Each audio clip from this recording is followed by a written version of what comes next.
deuxième autel. La Bible dit Corneille y est Dieu continuellement. La prière est un autel. Vous ne pouvez pas accéder dans le monde spirituel si vous ne savez pas prier. À un moment, il faut laisser les lits. À 3 heures, tu te réveilles. Tu as sommeil dans les yeux, mais tu pries. Tu pries seulement quand tu le sens. Quand tu n'as plus, quand tu as la force. Le corps est disposé. L'esprit est disposé, mais le corps est faible. Tu peux rendre le corps fort. Tu peux dire au corps, je te soumets, on va prier Dieu. Vous savez que la prière est l'une des choses la plus dangereuses. En principe, nous, on ne devait pas prier, vous le savez. Pourquoi? Demandez-moi pourquoi. La Bible dit que Jésus est assis à la droite du Père. Il fait quoi? Mais si Jésus intercède pour nous, vous croyez que nous, on peut prier? Il peut mieux prier pour nous comme Jésus. Malgré que Jésus prie pour nous, mais sur la terre, il nous a dit de prier sans cesse. C'est que la prière a une place importante dans la vie. Les Juifs prient 3 fois, les musulmans 5 fois, mais nous, les chrétiens, nous devons prier sans cesse. Quand tu as 5 minutes, tu parles en langue. Un jour, je parlais en langue, quelqu'un m'a dit, tu dis quoi? J'ai dit, excusez-moi, j'ai parlé à Dieu. Il a dit, Dieu, tu l'as vu? J'ai dit, non, j'étais en train de parler à Dieu. Est-ce que je parle à quelqu'un? Corneille, priez Dieu. Comment tu pries? L'autel de la prière te gardera.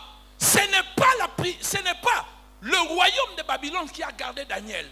C'était son autel de prière. 3 fois par jour, il ouvrait la fenêtre. On l'a interdit, on a dit, tu ne prieras pas. Il a dit, faux, je vais prier. 3 fois par jour. Il ouvrait, il regardait Jérusalem et il priait. Papa, tu es Nzambe. Certains d'entre nous sommes des aventuriers. Un jour, j'ai pris l'avion avec un musulman. Papa, dans l'avion, je le vois avec son truc là. L'air natte là. Il enlève sa natte. Dans l'avion, il cherche le Kibla. Oui, Kibla. Il est en train de chercher Kibla. Il regarde comme ça.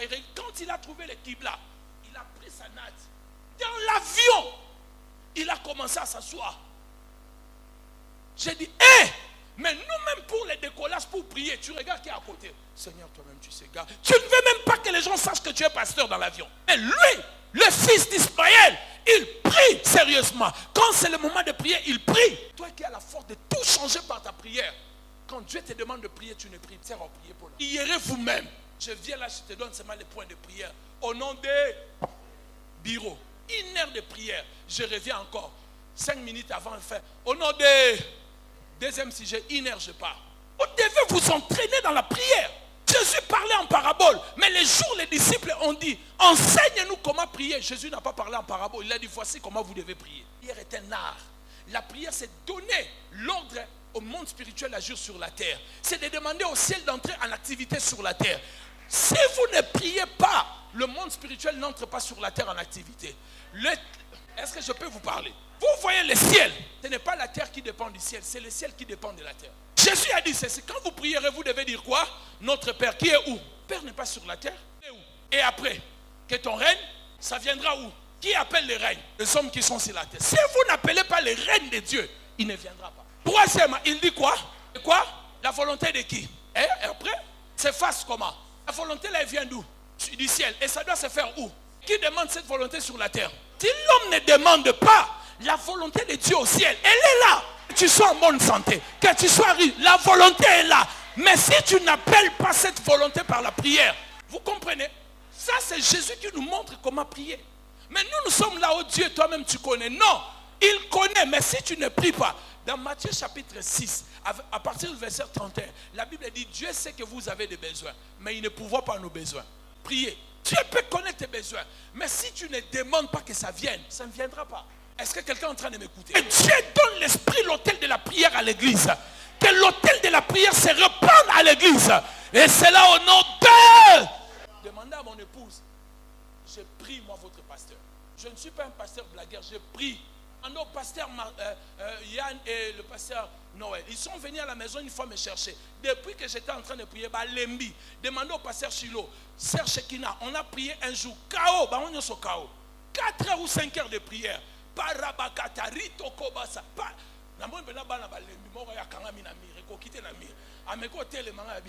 Vous jouez avec le vieux loup, on va prier aujourd'hui. Bien aimé, la prière est ta force. Il faut prier.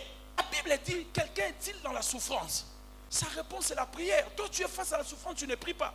La prière change la tendance. La prière renverse les choses.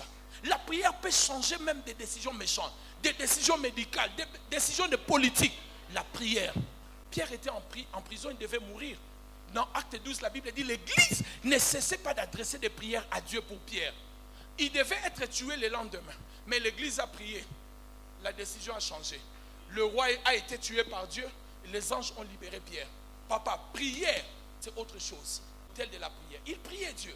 Troisième autel, les derniers autels. La Bible dit cet homme, il faisait beaucoup d'aumônes au peuple. Frères et sœurs, où nous sommes arrivés, je suis d'accord avec vous, avec ceux qui me suivent en live. Pasteur, nous en avons abusé pour ne pas mettre les autres, taxer les autres et être le vrai. Nous en avons abusé en ce qui concerne l'argent. On en a fait de trop, mais cela n'a nulle part l'autel des autres. Premier autel, la crainte de Dieu. Deuxième autel que Corneille faisait, c'était la prière. Troisième autel, la Bible a dit, il faisait beaucoup de monde au peuple. Savoir donner à Dieu, la clé d'ouvrir le ciel. Un homme qui ne sait pas donner. D'abord, il faut comprendre, les esprits sont nourris par des sacrifices. Toute divinité fondue. S'il n'y a pas de sacrifice, ils ne vous donnent rien. C'est pour cela, dans certains pays, les divinités se fâchent. De l'eau ne vous donne plus la rosée, ou plutôt la pluie, vous n'avez plus la rosée. Les champs, de l'eau sèche. Et les maîtres d'hôtel ou les gardiens d'hôtel dans ces pays, dans cette nation, viendront pour vous dire, les divinités sont fâchées. Il faut faire quoi? Des sacrifices. Parce que quand ils vont avoir des sacrifices, ça va leur donner la joie, ils viendront bénir le peuple.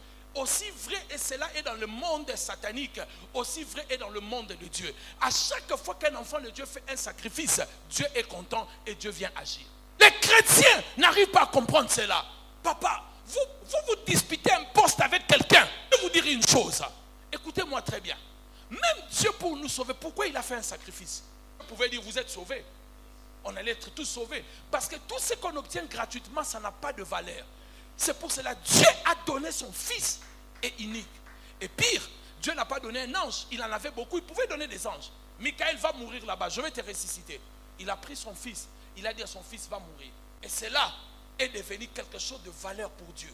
Nous sommes arrivés à un point où les gens n'arrivent même pas à comprendre les sens des sacrifices. Qu'est-ce que tu as fait pour cette année qui a commencé? Quel est le sacrifice que tu as fait?